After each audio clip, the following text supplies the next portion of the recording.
Hello guys, good morning everyone.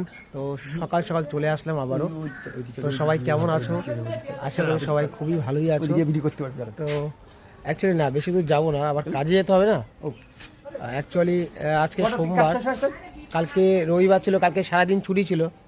তো সেই কারণে আজকে সারাদিন বলতে গেলে আমি 8 ঘন্টা ডিউটি আছে আমার, 8 ঘন্টা ডিউটি করব।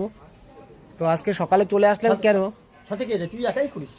হ্যাঁ, আমি তো আমার সাথে, আমার কাছে তো মানে আমাদের এই কোম্পানিতে অনেক ছেলে কাজ করে। ও অনেক ছেলে দেখতেছি ইউটিউব করে। আমি একবার আরে সেটা কোনো কথা না, কথাটা হচ্ছে কি বলতো, আমি একটু কথা বলছি বন্ধুদের সাথে। তো ওই যে তো আজকে সকাল সকাল একটু বেরিয়ে যাব। আজকে যেহেতু সোমবার, সবাই যেইভাবে পাশে ছিলে সেইভাবেই পাশে থেকো, ঠিক আছে? দেখো এখন বাড়ির দিকেই আছি। শুভ সকাল সকল বন্ধুদেরকে। তো একটু পরেই বেরোবো মার্কেটে, ঠিক আছে? চলো তাহলে বেরিয়ে পড়ি।